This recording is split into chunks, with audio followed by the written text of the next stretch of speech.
Good evening and welcome to Sienna Ranch, where tonight we are hosting Nami's Bridges to Hope. It'll be a panel discussion on mental health. And I can let you know right now that we have a great evening in store because technologically everything this past week fell apart just before tonight. And I appreciate our team getting everything at the last minute back together. There's one thing that I want everybody to know, and really there's three things here I want you to know tonight, and we will echo that over and over and over. The first thing is that you are not alone. Secondly, that there is help. And third, there is hope. And we have a panel of experts tonight that are going to answer just a wide array of questions that will be very helpful. And I wish you would, if you're watching on Facebook now, would you go to your phone on Facebook and just press share, and so that others also can participate tonight and see this. So let's introduce the people that we have here with us tonight. And I'm going to ask each person if they would introduce themselves. And let me tell you how this all came about, where the Schultzes at the end here are members of our church, and they're part of, they lead our mental health team, and they were in a conversation with Nami, with Angelina, and together they came together and they said, let's do a Bridges to Hope, and that's why we are here. So Angelina, would you introduce yourself? Tell us a little bit about you and what you do. All right, well, my name is Angelina Hudson. I'm Interim Executive Director for Nami Greater Houston. I've been with the affiliate for 20 years. I started off as a family member, much like the Schultzes, volunteered for 10 years, participated on the board of directors, and then began working 10 years ago and now work as the interim executive director. Very proud to be alongside the Schultzes, and gracious and thankful to you for being gracious to let us use this facility for this purpose. Oh, our pleasure, our pleasure. And let me brag a little bit. Nami Greater Houston was named Affiliate of the Year in 2019 for all of Nami. And Angelina was the most inspiring speaker at Nami, right, for 2019 as well. Is that correct? Did I get that right? Yeah, Or close? yes. Very good, very Thank you. good. Sheriff Fagan, would you introduce yourself? Hello, my name is Eric Fagan. I'm the Fort Bend County Sheriff. Very good. Tell a little bit about your connection with your experience with mental health. My experience with mental health, I went to Prairie View A&M and graduated in criminal justice, and then afterwards I became a law enforcement officer.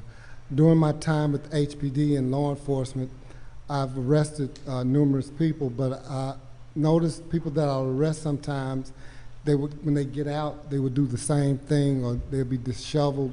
It seemed like they didn't understand what I was doing. So I went back to school for juvenile forensic psychology to learn more about mental illness.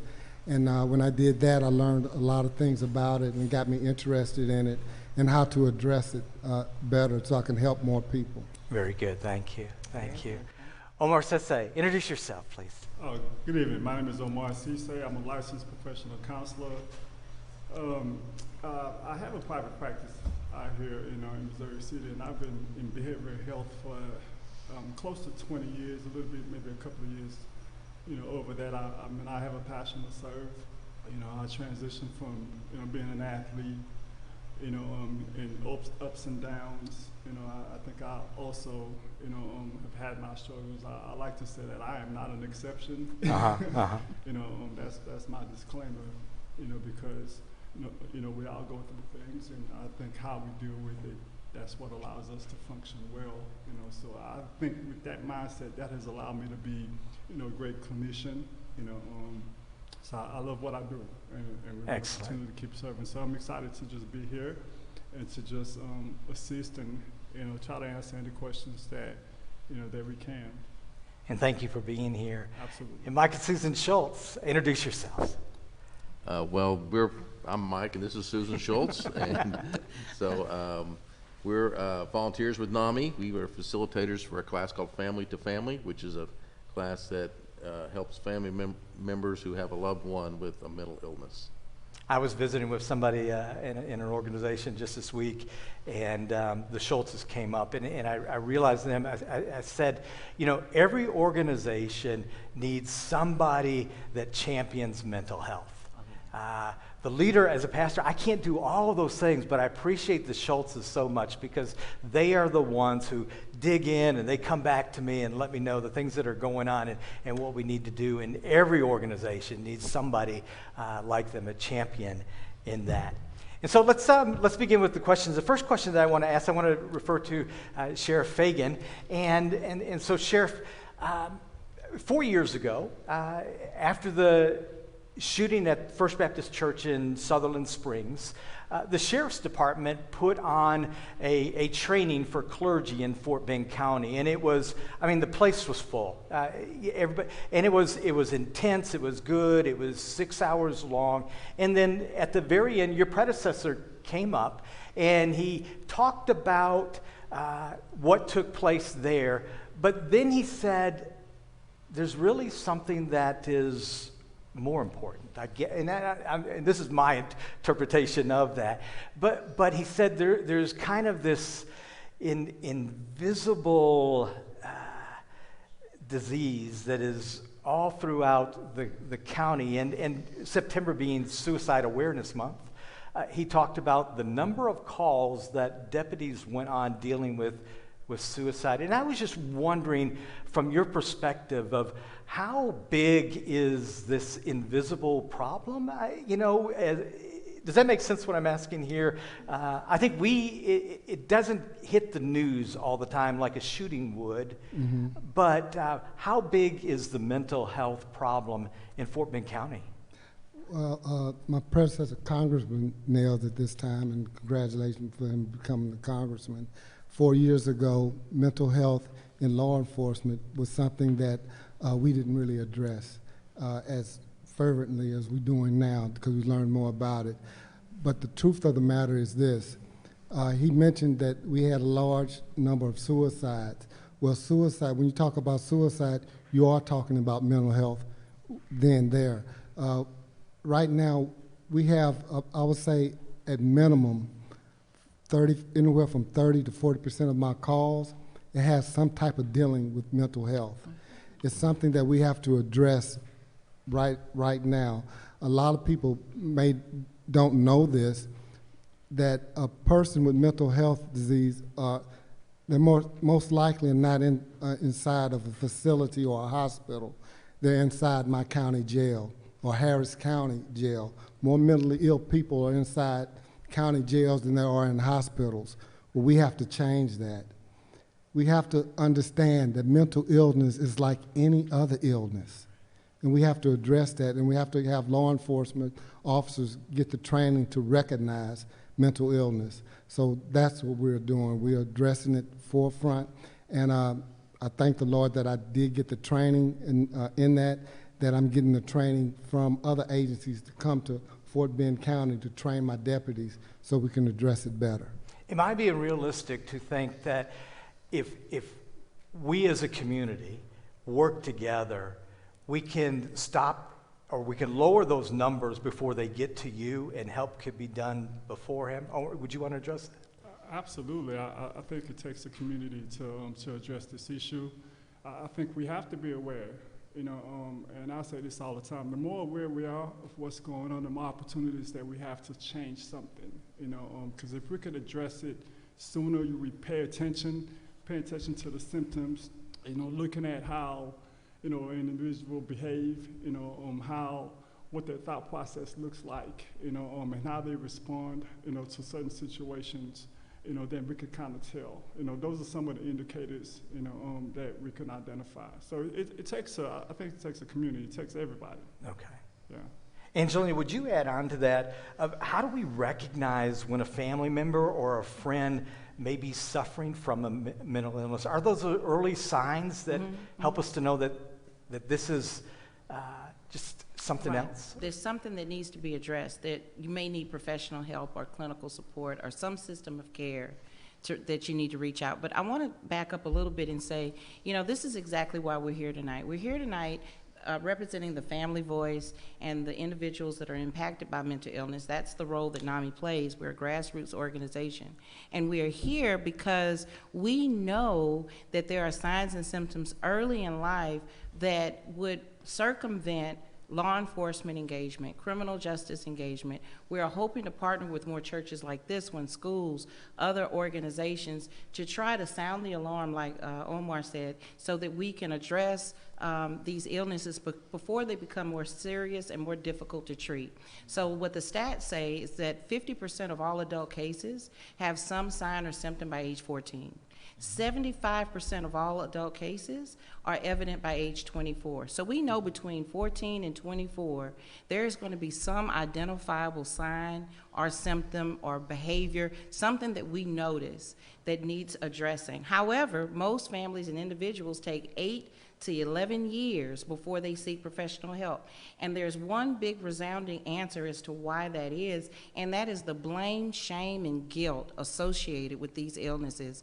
There are not a lot of people that want to tell what's going on at home in the public when it's related to mental health. You stated, Sheriff, that mental illness is like any other.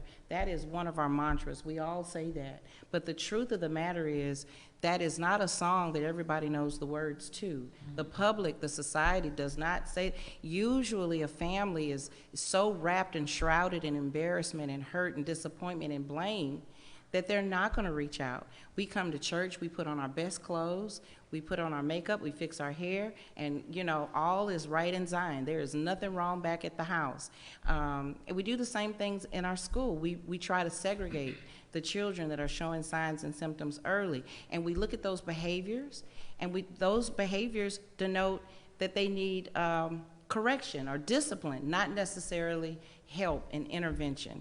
And so I'm glad for those who are here tonight and those who are listening and tuning in on Facebook, because the more that we talk about what those signs are, and I'll get to that, the most common illnesses among children and adults, and there's some overlap and then there's some differences, right? We can share fact sheets. As a matter of fact, if there's a slide up, there's actually a 1-800 number that if you're concerned about a particular sign or symptom or behavior that you don't understand, we can share that information. But the indicator that you're looking for as a family member is a recognizable change in behavior. Right? So you have a person who was calm, who was quiet, and then all of a sudden, out of the blue, they're starting to have this aggravated, agitated, irritable behavior. They're lashing out. Or they were gregarious and the life of the party, and now they've shut down. Anything that's remarkable like that, a big change in how a person behaves, and when that behavior is unpredictable.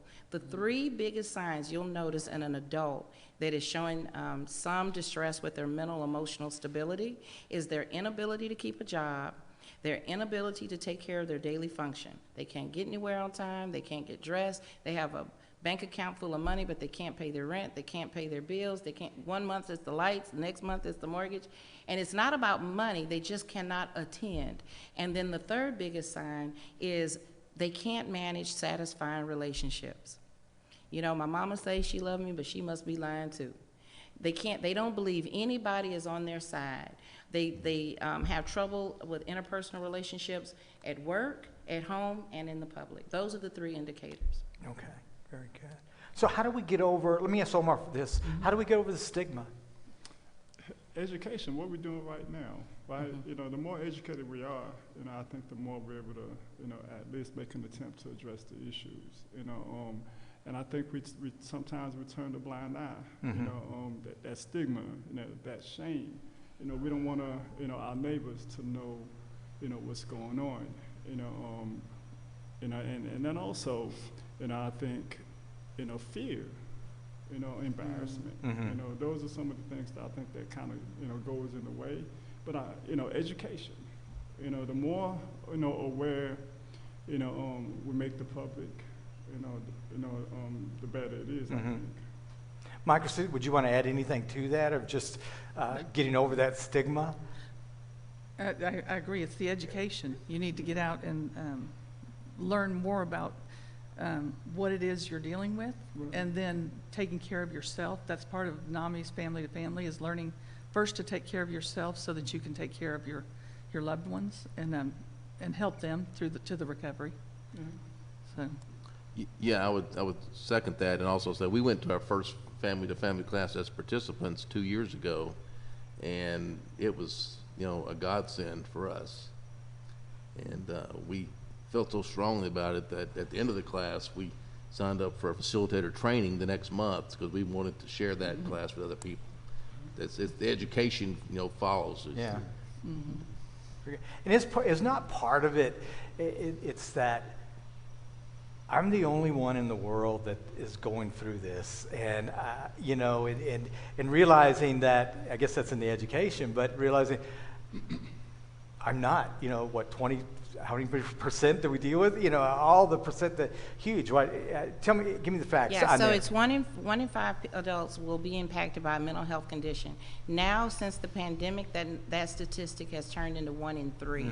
So you have people now that, okay, it's my circus, it's my show. I know that I have a diagnosis. I know that I have a treatment plan. I have a doctor I can call. But now we have a whole new crop, right, of those who are flying under the radar. They don't have a diagnosis. They're going to work, but they're not working, right? That's called absenteeism.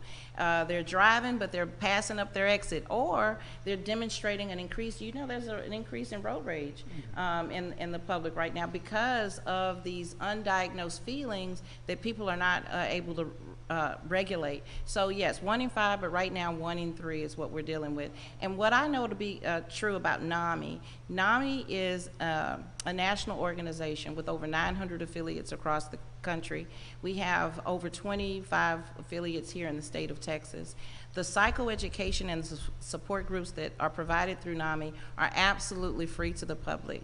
Yet, we don't know. It's not widely talked about. And I think that has to deal with those numbers 1 in 5 and 1 in 3, right? If you're the 2 out of 3 that it's not you really believe it's not your problem. But this is all of our problem.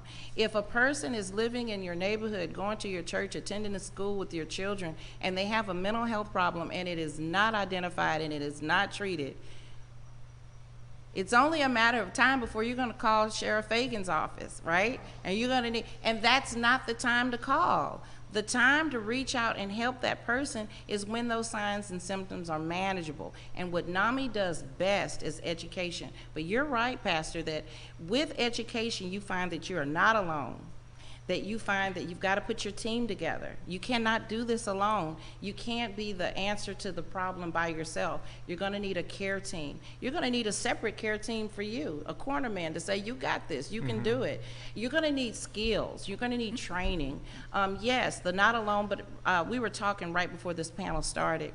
One of the first things NAMI trains us, even in our support group sessions, is that there are predictable stages of emotional response to trauma. And when you have a loved one, someone that you love dearly, that now doesn't have the mental capacity that you thought they had, right? Because mental illness can strike at any age, childhood, teenage, 20-something, 30-something, all the way up into senior citizen ages. So it doesn't, along the spectrum of life, a person can have a traumatized brain, or can have an accident or an incident where a dormant mental health condition is triggered, right? And when that happens, you want to know how to support them. You want to know where the resources are. Who cares? I mean, you care, but who else cares? And so NAMI stands with people in this situation, present company included, and we walk that journey with families all over Greater Houston. Thank you. Thank So, you. Amro, Pastor, go ahead. If I may add, so we can kind of get an understanding, that, as we speak of mental health, everybody has mental health. Mental health does not equate to mental illness. I think we have to understand that, because I think when we talk about mental health, the first thing, he has a mental illness. No, we all have it. Now when it starts interfering with how you function on a daily basis, I think Angelina said it earlier, once you start seeing how it affects, if you, being late for work, or, missing things, forgetful, sleeping a lot, isolating yourselves, then we start identifying, we start saying, okay, now something is going on, but let's understand that mental health does not equate to mental illness at all. Sure. There's a separation. Exactly. Spectrum. Yeah. So let me ask you this, Omar, what should we do when we realize that someone needs help? Where do we go? Oh, there's resources. Fort Bend has, a slew of resources. Texana, is one of the resources that's in the area. You can also reach out to your, your health insurance, and they can provide you with a list of providers in your area, especially right here in Siena. They can give you a list of providers that are in this area that you can reach out to and schedule an appointment. You can reach out to a psychiatrist, therapist, depending on the severity. Now, if it's at the point where it becomes imminent, where they are a threat to themselves or others, then, Fort Bend has the crisis intervention team. This is where they come in. This is a team of sheriffs, that are trained to handle mental illness. Right? They come out, assess the situation, and instead of taking you to jail, they can take you to, a crisis center, to get assessed. And we're going to talk about that in just a minute. But so maybe I speak for this group or what. So what about the frustrations? How easy is it though? Because I hear on the other side, you're grinning here, Angelina. I'm going to turn it over to you.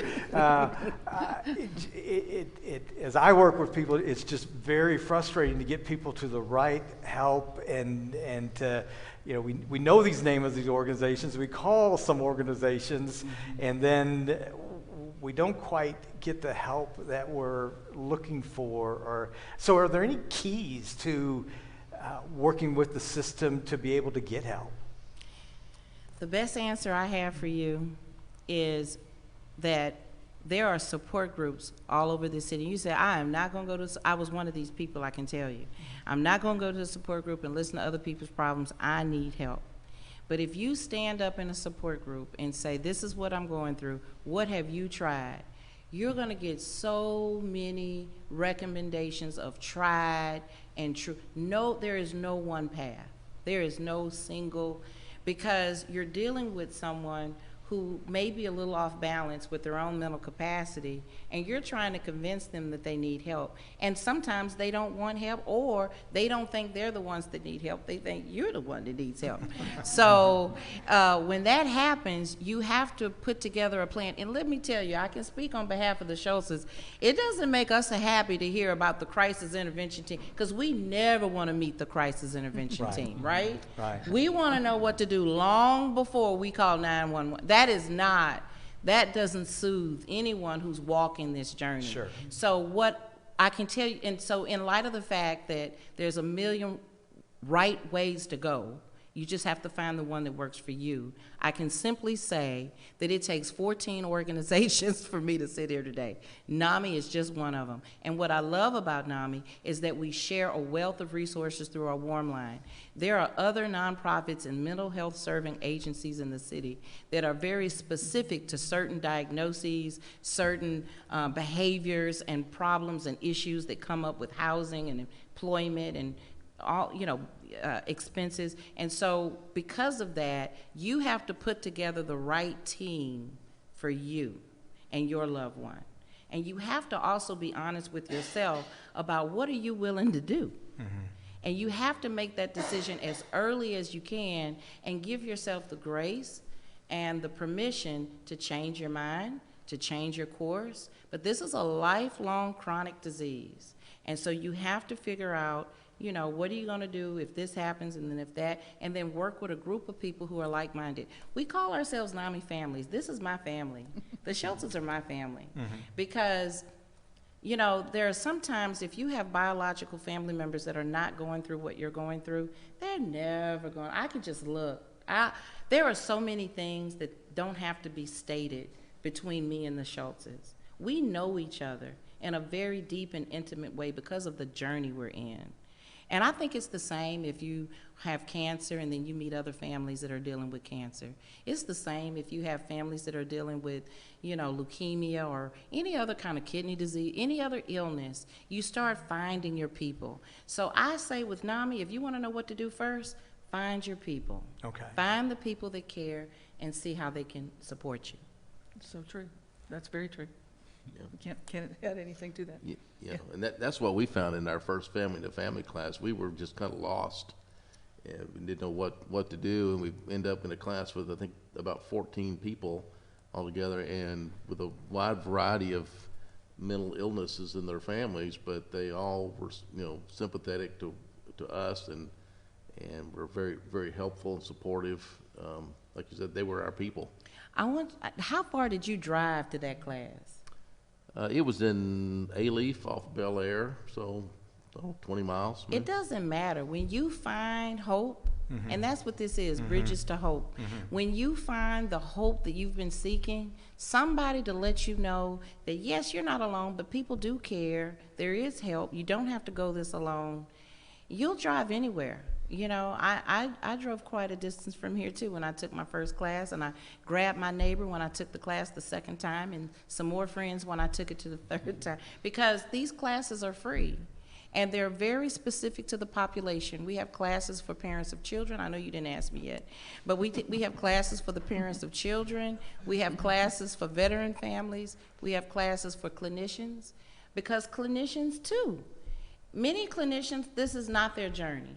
Providers, you're a provider, Sheriff. You don't want to be, but you are a provider of mental health services, whether that's what you signed up for or not.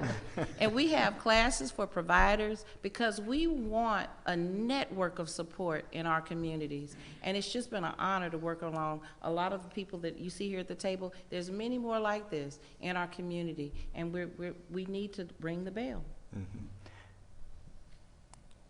I'll not do the joke. I was gonna ask you, tell me about your classes. No, we're gonna get to that. So one of the things I definitely hear is, so I'm a loved one, my loved one has a mental illness, a problem, I'm aware of that, and I'm struggling to get them help, and they really do not want help. One of the things that I'm hearing, right, is that not only does my loved one need help, but I need help, right? So what, as a loved one, what can I expect this journey to look like? You go ahead. I'm not telling you. She deferred, right? Yes, she deferred. That was my line. That was your line. Do you have a? Well, like Nami, one of the classes, it says there's coping and crisis and then advocacy, and so and it's not a linear path. It's as your loved one has a crisis, you have a crisis, but and even when they're not in a crisis, you're coping. You might be grieving, but then you see that there's hope and there's recovery. And you go to advocacy and helping others, and so it's just it's a circular, it's not a path you can draw on a piece of paper. It's right, and everybody's path is a little bit different. As Susan said, the stages of emotional response, crisis, coping, and advocacy. That's got a two-way arrowhead on it.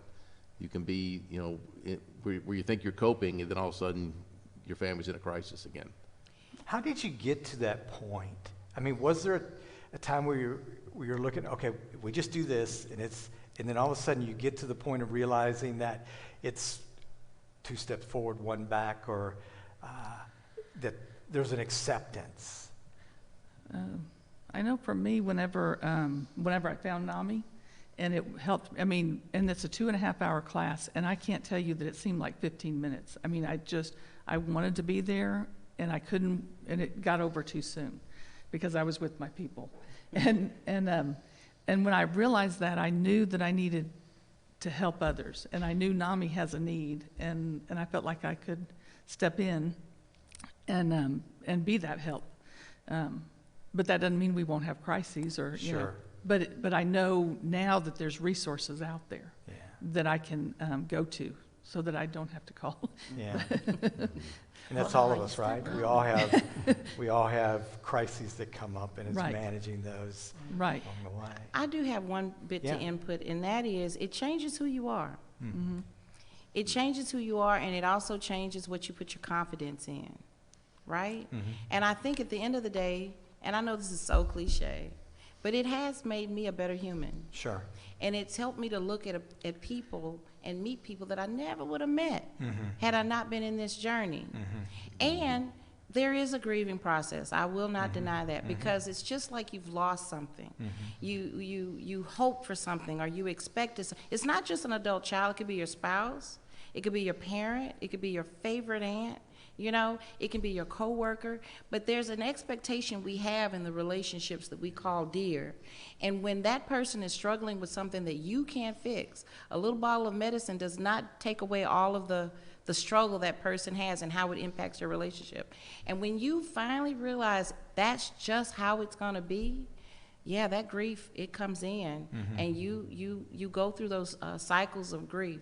But with the right type of intervention, I believe, not just Nami and a few other organizations as well that work with specific diagnoses, this type of intervention gives you the wherewithal. I don't know what you call that, but it's just wherewithal. If there's another word, please help me. But it's the wherewithal to do what you are called to do. And if you just find a few good people like those on this panel to help you get through that, if you have someone who's chronically going through crisis, you want to find out who the officer is in your neighborhood. I remember I used to have a runner, and in this neighborhood, and I would let the surveilling police officers know, if you see this child and you don't see me, I don't know where he is. We have a crisis kit. We have a training called crisis preparation. It's not a matter of if a crisis is going to happen. It's, are you prepared when it does, right? And so we have a little checklist of what you need to keep in your house, in your glove compartment, so that when you do call the police, you have the right kind of information. It's really bad when you can't tell the paramedics or the law enforcement officer what medicine they take, how much of it, when was their last dosage. You need to know, do you have a picture of your loved one, right? And there's also some steps you should take if you do call the police. They like you to turn all the lights on in the house. They don't need to see any shadows, and it's a call for, a mental health call. And they don't need you running up to the police. The police doesn't know who's who. So you stay calm. So these are things we teach in our family-to-family crisis preparation class, so that we're prepared for the crisis. That leads right into Sheriff Fagan. So Sheriff Fagan, when does a family call 911? And what can they expect when they call 911?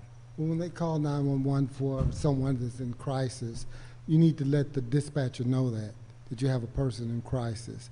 And that's when the CIT comes out, the crisis intervention team that he brought up. Now, you have to realize this. The crisis intervention team, these officers, male or female, they are specially trained to deal with the mentally ill. A crisis intervention call sometimes would take anywhere from 2 hours all the way to 16 hours, or even sometimes 24 hours. These officers stay with these individuals for a long time.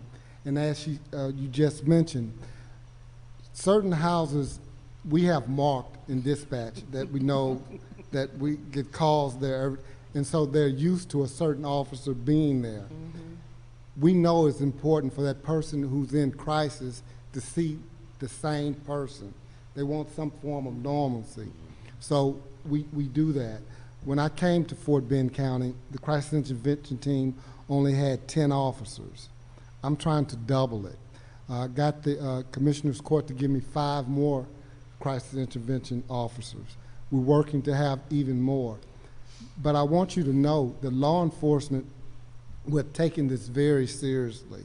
A lot of calls for intervention, we need these type of officers trained, but not only the crisis intervention officers, all my deputies need this training. Right now we don't have the funding. That's why I'm so happy for organizations and glad to see them like Nami. Nami, they don't take, I don't think they get the full credit that they deserve. These are not medical people or things, these are families that got together back in, if I'm not mistaken, 1979 around a kitchen table or around a coffee table or something like that. But I know they got, and they came together to help each other, loved ones, to get help. Well, CIT, you have to kind of look at, I know you said you don't want to call law enforcement involved, but I got to kind of disagree with that. You do want to call law enforcement who have CIT officers.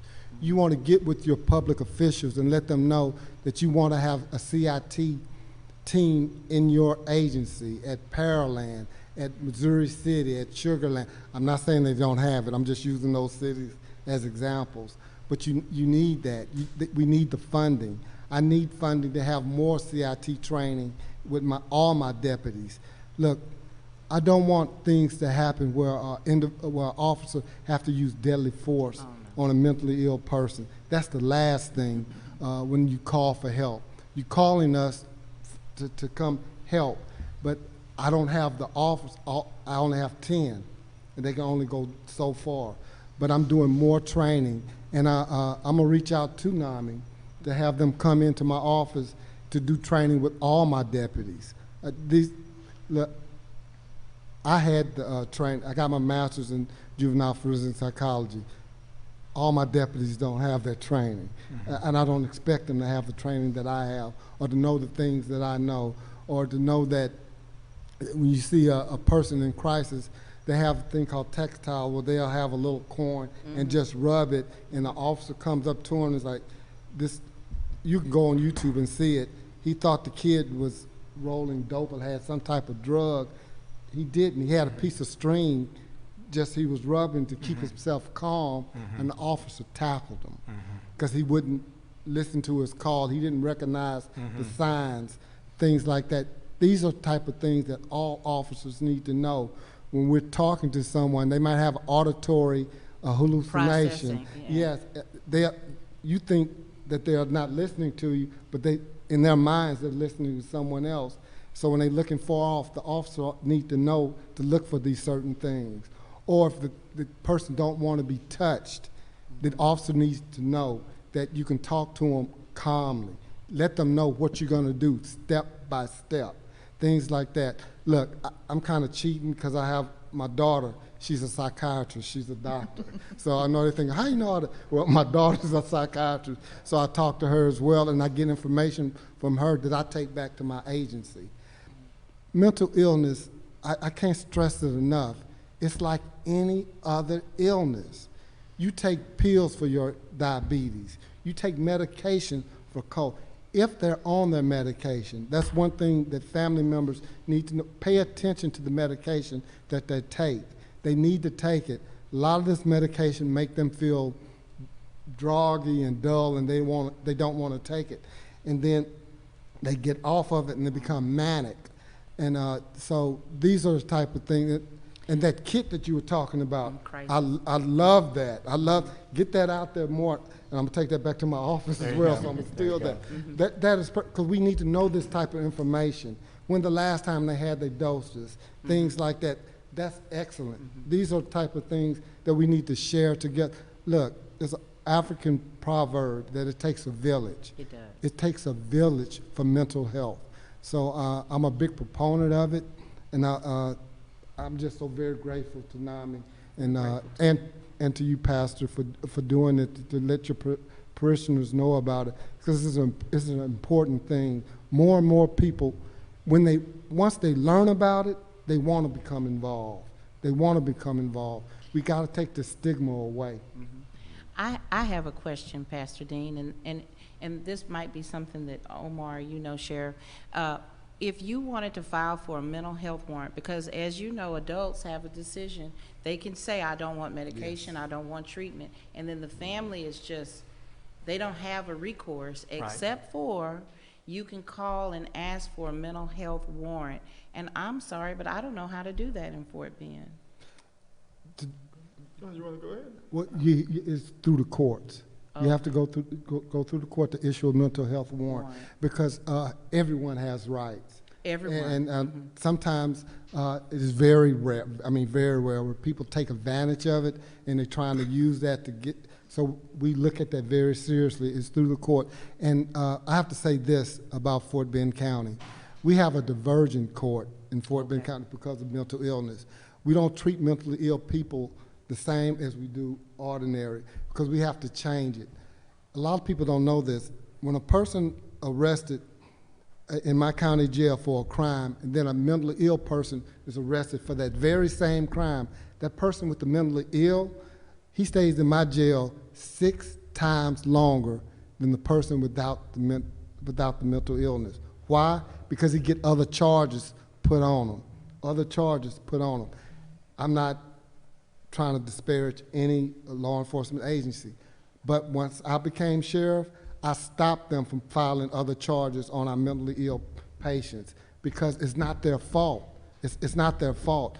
So other law enforcement agencies needs to know that. So when I go to different conventions and things like that, I let them know, tell your deputies to stop filing charges on mentally ill people. Because look, one person staying in my jail costs me anywhere, if they stay for a year or something like that, 600, sometimes 800,000. A mentally ill person, 1.5, 2 million, 3, because they stay 6 times longer because they might attack one of my officers. But it's not him attacking, it's that illness that made him do that. But we have to recognize it. Don't misunderstand me. Sometimes we do have to file some charges, but we pay attention if that person came in on a mentally ill charge. Our district attorney, Brian Middleton, he's big on this. Mm-hmm. We have a judge that's real big, Christian Becerra, another judge that's real big on mentally ill. They want the divergent court, and we need the public to help us with this, We need to join together. It takes a village. And I'm serious about reaching out to you. I'm serious too. We need to recognize your officers and your judges that are doing this. Because we do have an award process where we as families come together and we honor the officers and the court officers that are taking time to recognize. Until you're in this journey, you really don't know. You really don't. It's just like any other illness. Like if there was a person in your family that had sickle cell disorder or, like you said, diabetes, you don't know, or a stroke or something, you don't know what it's like day after day. But when you begin to walk this journey, you begin to see it with a new light. And you can determine when it's not that person's willful action. It's really their thinking. Your thoughts dictate your behavior. Your thoughts also dictate your emotions. And when those emotions are dysregulated and the behaviors kind of follow suit, well, yeah, they break laws. They're not bad people. They just need treatment, and they need the right kind of treatment. There is one major symptom that is common among mental illnesses, especially psychosis, and I'm hopeful I don't say this wrong, Omar. Anexignosia? Say it again? Oh, yeah. Anexignosia? Anyway, it's lack of insight. There's a term for it that starts with the letter A and ends with the letter A. But it means that you don't see the illness operating in you. It's a real symptom, and it is common with many of the disorders. So, you know, they're not going to say I have a problem. And that's one of the reasons I think NAMI works so well. You don't have to have a diagnosis. People call us and say, what kind of insurance do you? You don't have to have insurance. Our classes do cost, but we have funders and we have good people like you that donate to us, and that's how we serve the people that we serve. Greater Houston has over 6.5 million people, or is it billion? I don't know, it's a lot of people. And if we're talking about 1 in 5 and 1 in 3, we're not scratching the surface of the people that really need our help and they need our support. So we rely on events like this and people like you and those who are listening to kind of help us keep our programs going, because you think it's not your problem until that person is in your front yard or sleeping on top of your car or something. And so you want people to get the appropriate, you know, the appropriate help, and you want those families to stay strong. We didn't mention this, but there's no residential facility in Fort Bend, in Harris County, in Montgomery County. When a family enters into this journey, guess who becomes the caregiver, the case manager, the social worker, the residential treatment facility, the everything. You're handling everything. That person's finances, their leisure time, their supported employment, if you're not it. Everything hangs on that family. And these are families that did not go and get a master's in forensic psychology. These are family members that have no history of mental health training. And they are called all of a sudden to be the expert in that situation. Let me back up 1 minute, and I want to ask you again, Sheriff, for specifics. I guess I'm thinking of I have a family member, and I believe that I can control them, but I'm not sure. I believe that I can control them. Are there specifics that I should call before it gets out of control, or? Well, you should call law enforcement if you have fear that this individual is going to harm himself or herself or harm someone else. Okay. You don't want that to happen, Right. because once that happens, depending on the type of how, then it's going into criminal, and we don't want that to happen. It's one thing, because she brought up schizophrenia, that you should know. Between the ages of 18 to 25, that's when signs from a male, they start schizophrenia around that age. That's when you start seeing signs of schizophrenia, when it usually break out. And I say around because there's no set time, but the psychological community give it for the age of males 18 to 25. For females, though, it's from 25 to 35. Schizophrenia. It's not a rare disease, but it's not as common as people think either. It's not as common. But around those age, when you start seeing things, when a male is 18 to 25, and you start seeing things, or in females 25 to 35, that's around those ages, that's when the signs of schizophrenia start coming out. They don't know why it takes that long, that time period, but that's what they're saying. 18 to 25 for males, 25 to 35, and then you start signs of schizophrenia. And the best thing you can do as a family member, if that's you watching this, is get educated. Learn Yes. as much as you can learn about the illness itself. Start taking notes and tracking the display, how it shows up and becomes evident in that loved one, and share it with the doctors. Share it with their doctor. Yeah, I have adult children now, so whenever I figure out who their doctors are, the psychiatrists or psychologists or therapists, they have answering machines. You can leave, I write letters to, okay, I wonder if they're gonna watch this, but you can provide, they cannot disclose information about a patient to you because of HIPAA. But you can share Yes. as much. I have things pre-written in that crisis file, okay? Because there's things that person is not going to tell you that would greatly benefit the clinician if they know. There's also something called an advanced directive. You can get permission in good times, in real good, healthy, laughable times. You might be able to get the loved one to sign a waiver so that you can talk to the doctor if, in fact, they're ever incarcerated or hospitalized. And so these are practices that we train in the family. There's all sorts of things you can do. You may think, oh, well, what's the point? There's nothing I can do. No, there's a lot you can do, but you have to learn what those steps are. Omar, jump in on there. Yeah, Pastor, to kind of go back to what, Sheriff was saying, in regards to the CIT, and how imminent, a situation may be, CIT officer can go out there, and if it's imminent, where they can file, emergency detention order, right? This is where, as opposed to the mental health warrant, that's an easier way to go in to file emergency detention order to where, they can get, this individual to the hospital, without their permission. Okay. If they're refusing to go. Let me ask you, what does good, realistic treatment look like? I think it's individualized. Good treatment doesn't fit. One shoe doesn't fit everybody. If we can say that, right? So we're looking at an excellent support system. To start. A good medication regimen. Good psychiatrists, good therapists. Family interactions. I think it takes, good treatment, it encompasses everybody. And how, again, I go back to, I'm the skeptic.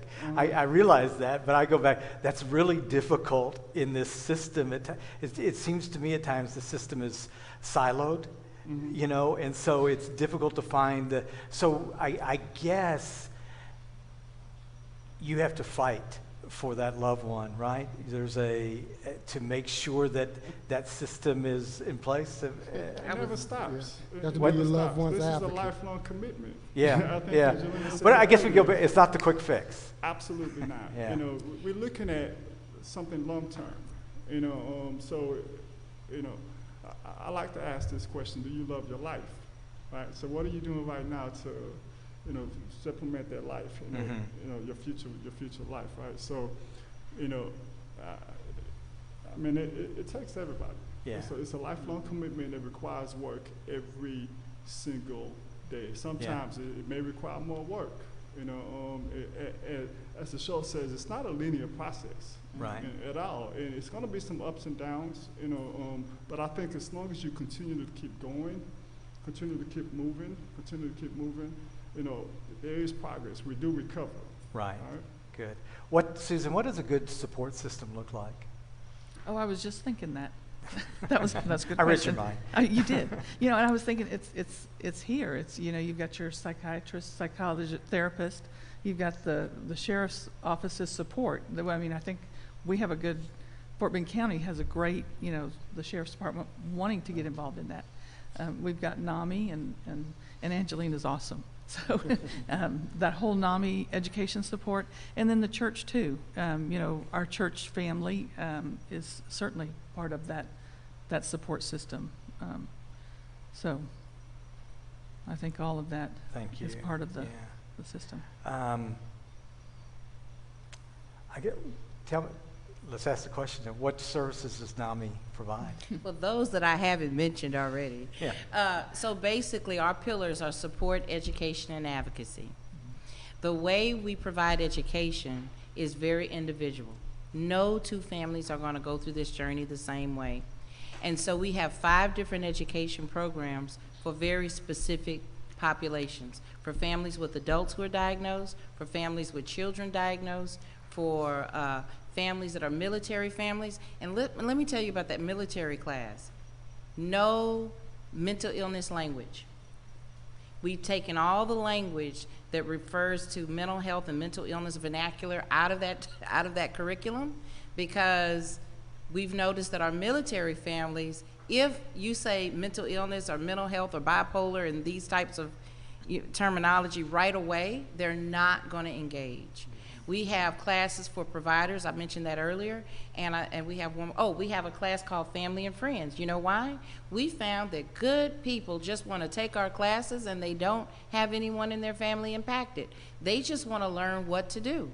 And so we have something called Family and Friends that comes in a 4-hour seminar, or it's a 90-minute presentation, but you know, I'm leaning towards the 4-hour. And then we have peer-to-peer for the person diagnosed. So here it is that we think that the person who's diagnosed cannot petition for themselves. They cannot advocate and do for themselves. There are mood disorders and there are psychosis disorders, and then there are people that have both, right? But in all cases, I find, and like I said, I've been in this journey for about 20 years, highly intelligent. It is, mental health conditions are not what people think they are. It's not, there's no individual picture, and it's almost as if the brain is touched twice by fire, once by the mental health condition, and then extreme intelligence. So putting that person in the driver's seat of their own recovery plan, and so that program is called peer-to-peer. That's education. Under support, we have support groups for families, support groups for people who are diagnosed, led by people in recovery. We have a warm line. We have something called healing circles. And healing circles are almost like support groups, except, again, no labels, no talk of mental illness. It is just to have people share whatever their experiences are and help them find and connect to systems of care. And then the last piece we have is advocacy, and this is that. This is advocacy. When we come out and we talk about this topic that no one wants to talk about. We talk about suicide being the second leading cause of death right now in children and adolescents. That is outrageous. We talk about how to advocate for better resources. We do have a public policy and advocacy committee that will join you, Sheriff, to fight for more dollars for more CIT officers. So we have a spectrum of ways in which to connect with our organization. And so on every slide that's posted in red lettering, it says text the word bridges to this 888 number.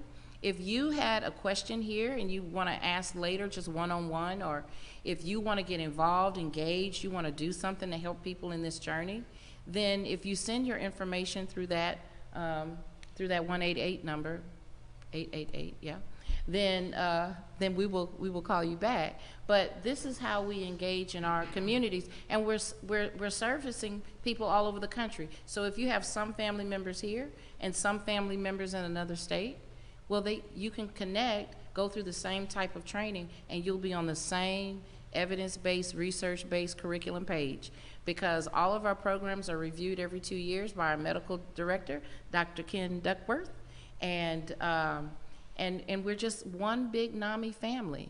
And like you said, it started in 1979 nationally. It started in 1988 in this area, in Texas. And so we're not going anywhere, and we're here to serve. And so I see all those list of services you provide, and I don't know which one that I need. Right. I can call you, and somebody there will help me through and guide me to the one that I need to get to.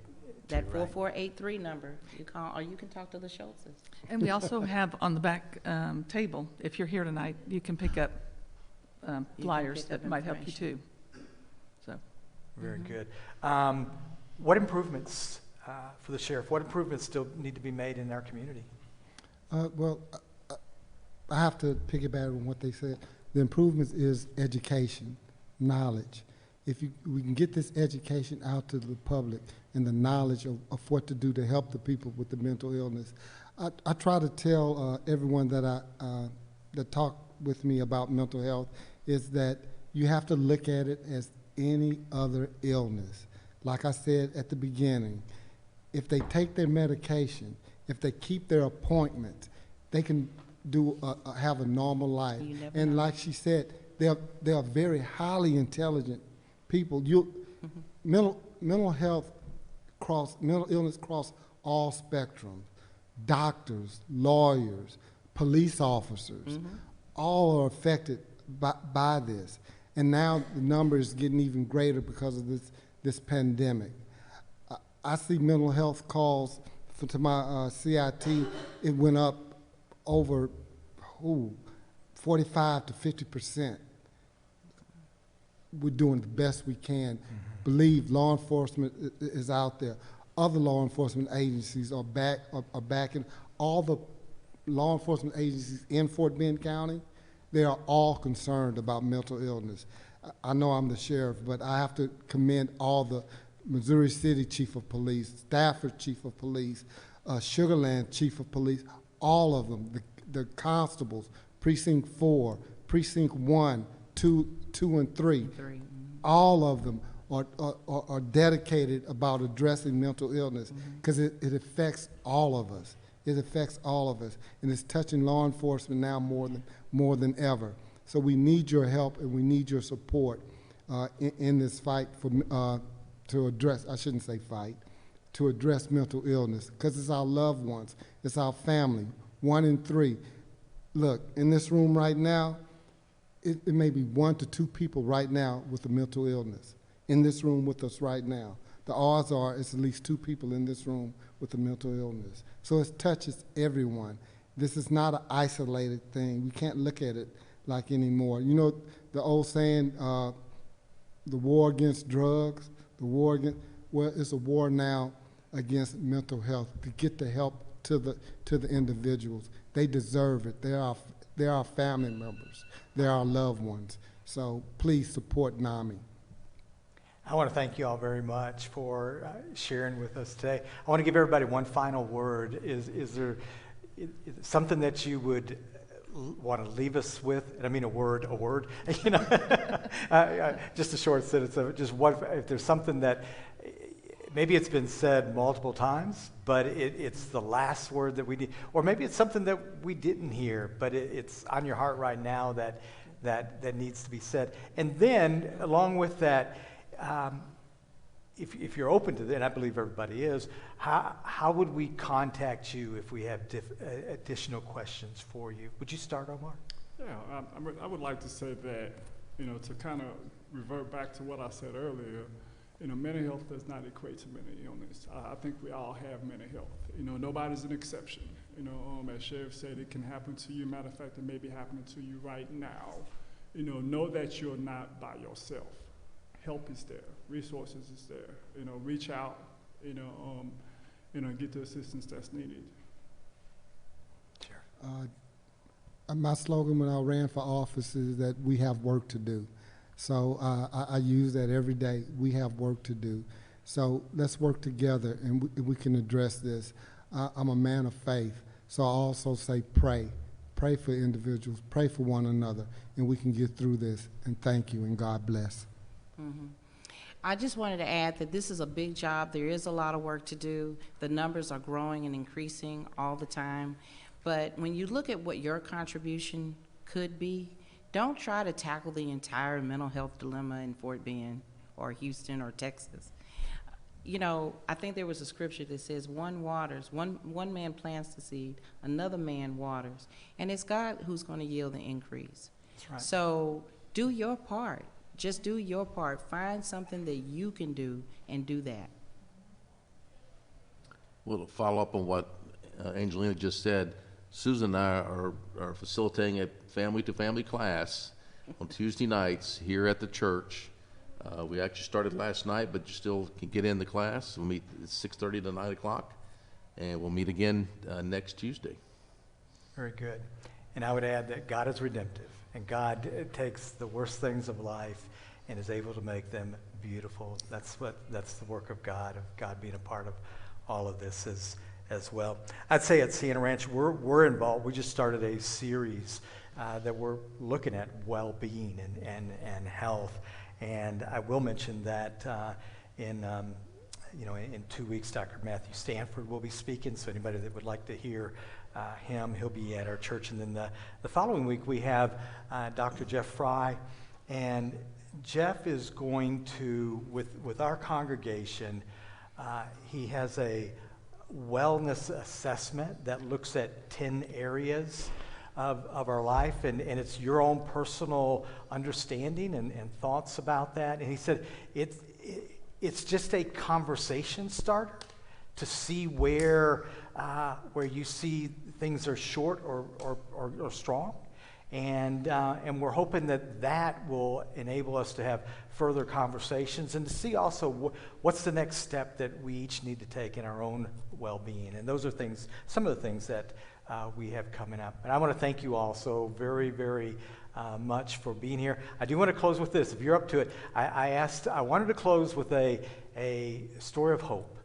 And the sheriff said he had one. So let's close with that. Well, one of the first things when I became sheriff was visiting the jail. When I went there, a man in one of the cells was having a mental crisis. They called the riot team to go in to take him out forcefully. I stopped them from going in, and I sat there and I talked with them. They were shocked that the sheriff at the time would talk. They didn't know about my education. So I stood there and I talked to that gentleman for 20 minutes. And he came out the cell on his own where they didn't have to go in and force him. So I did pray before. I was praying while I was talking, so I'm not taking the credit. But it's just taking the time. So that was one of the success stories. And they saw that just taking time with a mentally ill person is just take a little bit more time, and they didn't have to use force. So that was something that I was very happy that occurred. Thank you. Thank you. Good story. And if we're going to dismiss, but I think if you're going to hang around, if anybody has questions, right, they'll be here. And so if you'd like to ask individual questions, please do that. And thank you so much for coming tonight.